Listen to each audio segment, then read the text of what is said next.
પહેલો સવાલ જયેશભાઈ, 3 રાજ્યમાં બીજેપીની ક્લીન સ્વીપ. આપ આગળ કહેશો કે ભાઈ યુપીમાં પણ હજી તો જોઈ લેજો કે ત્યાં જે પણ થવાનું છે. આપની વાત હું કહી દઉં છું, પરંતુ ગુજરાત, મધ્યપ્રદેશ, રાજસ્થાન ખૂબ અગત્યના જ્યારે આપણે પરિણામ તરફ નજીક જઈ રહ્યા છીએ અને આજનો એક સમય છે કે એક આ ચૂંટણી લડાઈ એ મુદ્દા ઉપર લડાઈ કે એક પોતાના પરિવારોના કે પોતાના નેતૃત્વના કે એના માટે ક્યાંક એના અસ્તિત્વ માટે લડતા હતા અને અમે ભારતના અસ્મિતાના અસ્તિત્વ માટે લડતા રહ્યા છીએ, લડતા રહીશું. એવી જ રીતે જોઈએ તો આ જે લડાઈ હતી એ નરેન્દ્ર મોદીને, માનનીય નરેન્દ્રભાઈને વડાપ્રધાન બનાવવાના છે એ આખું રાષ્ટ્રનો જ્યારે એક મત થઈને ચાલતા હતા અને એક બાજુ મમત હતી કે સત્તાની અંદરથી નરેન્દ્રભાઈ દૂર થવા જોઈએ. આ બંને વચ્ચેની લડાઈ હતી.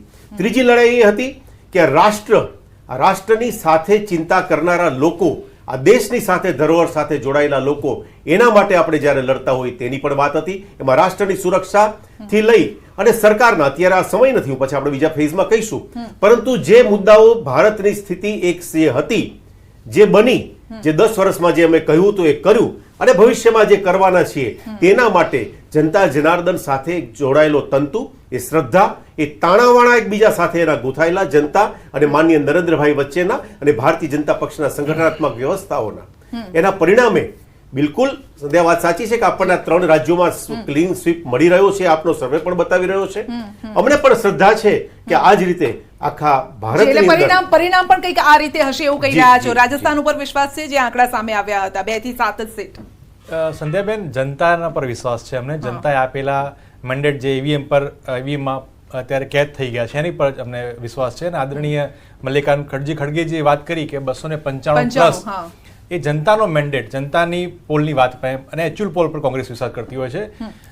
જેમ વાત કરીએ છીએ કે ભાઈ આટલા આખા ઇલેક્શનમાં 77 દિવસમાં ક્યાંય પણ ભાજપે એક પણ મુદ્દા આધારિત વાત ન કરી. એમને મ ઉપર મુજરાની વાત કરી, મ ઉપર માછલીની વાત કરી, મટનની વાત કરી, મોંઘવારી વિશે કંઈ વાત ના કરી. આટલા 10 વર્ષના શાસન પછી આ પહેલીવાર એવું ઇલેક્શન આવ્યું જ્યાં રોટી, કપડાં, મકાન એટલે કે રોજગારીની વાત કરવામાં આવી, મહિલા સુરક્ષાની વાત કરવામાં આવી અને સાથોસાથ કિસાનોની પણ વાત કરવામાં આવી. એટલે મુદ્દા આધારિત ઇલેક્શન સંપૂર્ણપણે એક પણ ફેઝમાં તમે જેટલી પણ તમે રેલીઓ જોશો ત્યાં ઇન્ડિયા ગઠબંધનના તમામ સાથી પક્ષો, 26 સાથી પક્ષોએ એક જ વાત લઈને લોકોની વચ્ચે ગયા હતા કે તમારા લોકોના જીવનમાં શું પરિવર્તન આવે એ પ્રકારની કામગીરી કોંગ્રેસ પક્ષ આગામી દિવસોમાં કરશે. સામા પક્ષે જોઈએ તો 10 વર્ષ જેટલા શાસનકાળ પછી પણ એક પણ એવી સિદ્ધિ ગણાવવામાં પણ નિષ્ફળ રહ્યા. ધ્યાન ભટકાવવાની વાત કરવામાં આવી અને પછી છેલ્લા દિવસે આપણે ધ્યાનમાં જવાની વાત કરવામાં આવી. લોકો સમજી ગયા છે કે વાતો કરવી વસ્તુ અલગ છે ને કરી બતાવવું વસ્તુ અલગ છે. જે 10 વર્ષમાં કોંગ્રેસ પક્ષે કરી બતાવ્યું, આજે પણ અમારા જેવા પ્રવક્તાઓ જે 10 વર્ષથી સરકાર નથી જોઈએ, જે બોલી રહ્યા છે કે right to education, right to food, right to information, આ તમામ કાયદાઓ કોંગ્રેસે આપ્યા છે. તમે જે મુદ્દા ઉઠાવ્યો પ્રશાંતભાઈ, આ જે હિરેનભાઈ કહી રહ્યા છે, આ વખતના લોકસભાના ઇલેક્શનમાં જે મુદ્દાઓ હતા આપણે બધાએ જોયા, પરંતુ એમાં મોંઘવારી છે કે બેરોજગારી છે, કોંગ્રેસ જે મુદ્દાઓ ઉઠાવીને લોકોની વચ્ચે ગઈ, તમને શું લાગે છે આ એક્ઝિટ પોલના તારણો પ્રમાણે આ મુદ્દાઓ ચાલ્યા નથી? મુદ્દાની જગ્યાએ બાજુમાં રહેતા હોય છે. હું દર વખત માનો કે કોંગ્રેસ મુદ્દા ઉપાડે અથવા તો મેનિફેસ્ટો હોય, ભલે હોય વાસ્તવિક ગ્રાઉન્ડ લેવલની વાત હોય, આપણે માની લઈએ. જેમ કદાચ ભાજપનો 400 પારનો નારો થોડો તમને અતિરેક વાળો લાગે અને કોંગ્રેસની મોંઘવારી, બેરોજગારીની વાત તમને થોડી વાસ્તવિક લાગે, પણ એ વાત ક્યાંક ને ક્યાંક વોટમાં કન્વર્ટ નથી થતી કોઈક કારણસર. હવે એની પાછળના કારણ જે બી હોય, ક્યાંક નરેન્દ્ર મોદીનો ચહેરો હોય, ક્યાંક ભારતીય જનતા પાર્ટીની હિડન આપેલી અમુક ભેટ ને આશીર્વાદ હોય જનતાને, ક્યાંક 80 કરોડના રોજગાર. આજે હું આંકડા ઉપર અત્યારે વાત કરું છું, જે એનડીએ ને આપણને સીટો મળતી દેખાઈ રહી છે, ગુજરાતમાં 26 માંથી 26 મળતી દેખાઈ રહી છે. અને હું જો ગુજરાત બાબતો હું આમ બી સ્પષ્ટ છું, કારણ કે ગુજરાતમાં કોંગ્રેસે, આખા દેશમાં આમ તો કોંગ્રેસે પિરામિડ સ્ટ્રક્ચર આખું ચેન્જ કરવાની જરૂર છે. એકાદ સીટ ઉપર અપસેટ સર્જે તો સર્જે અને લીડ ઓછી કરે. ક્યાંક ને ક્યાંક બનાસકાંઠા અને સુરેન્દ્રનગર, આ 2 સીટો એવું માનું છું કે નાનું મોટું અપસેટ કદાચ છેલ્લી ઘડીએ સર્જાય. બાકી જે 2019માં જેટલી લીડ ભાજપને મળી છે એ આ વખતે અહીંયા આ બધી સીટો પર ના મળે, 2 સીટને બાદ કરતા. જે આપણે વાત કરી ગાંધીનગર, નવસારી જેટલા મત મળશે બીજેપીને ગુજરાતમાં એ પ્રકારની વાત હતી. 30% કોંગ્રેસ ગઠબંધન એટલે કે કોંગ્રેસ અને આમ આદમી પાર્ટી અને બાકીના અન્યને મળી શકે છે, એ પ્રકારની વાત હતી. સવાલ આપને કઈ કહેવું છે જયેશભાઈ? હું એક વસ્તુ કહેવા માંગુ છું કે ભેંસ ભાગોળે છાસ છાગોળે 295 પ્લસ કોઈ કહેતું નથી, પણ જનતા સર્વે એટલે જનતા તો નામ પાડવા માટેનો મુદ્દો છે, પણ કોંગ્રેસનો સર્વે એવું કહે છે પોતાનો, એટલે નક્કી કર્યું હોય 5-15 જણાએ, જે કંઈ હશે વ્યવસ્થા એ જાણે. હવે મને એ લાગે છે કે હજી તો કાંઈ નથી.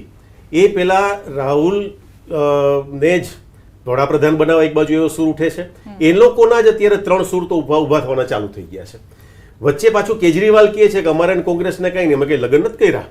એટલે આ વિષય અત્યારે જ કોંગ્રેસનો અને ઇન્ડી ગઠબંધનનો ચાલુ થઈ ગયો છે, અને એ પ્રાથીને આ રૂપાળી વાતો કરે છે. હવે મારે બીજું કેવું છે, 25 કરોડ લોકોને, લોકો જે વારંવાર ચૂંટણી પૂરી થઈ ગઈ છે, હવે તમે જે વાત કરી તમને એ જ કહી છે, જાહેર સભાઓની અંદર માનનીય નરેન્દ્રભાઈની હોય, માનનીય અમિતભાઈની હોય કે કોઈ પણ રાષ્ટ્રીય સ્તર કે રાજ્ય સ્તરની સભાઓની અંદર અમે હંમેશા કરેલા કામોની વાત કરી છે, કરવાના છીએ એ કામોની વાત કરી છે, સંકલ્પ પત્રની વાત કરી છે, પૂરેપૂરી કરી છે.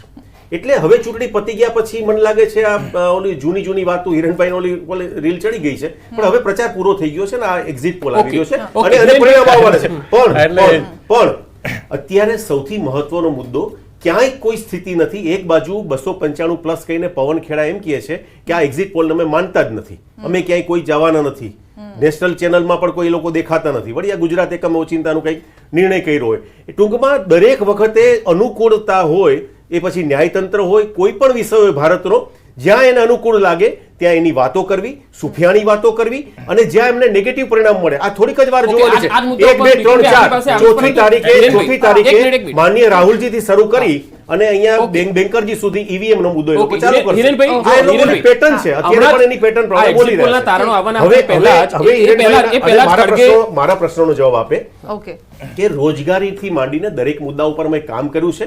અમે મહિલાઓને આપેલા શૌચાલયની વાત કરી છે. આ તમે આમાં સર્વેમાં જોયું હશે કે મહિલાઓનું મતદાન મહત્તમ થયું છે, મહત્તમ મહિલાઓનું મતદાન થયું છે, અને એ પોતે જે કન્વર્ટ થયા છે વોટ એ કામને લીધે થયા છે. પછી અમારે ઇતિહાસ બોલવો પડે, તમારી કટોકટી ને અત્યારે તમારું શાહબાનુનો કેસ, અત્યારે આ જે કામો કર્યા છે એ બધા માટે કર્યા છે. સમાજનો કોઈ વર્ગ એમાં એના વિકાસ વંચિત નથી, એની ચિંતા કરી છે.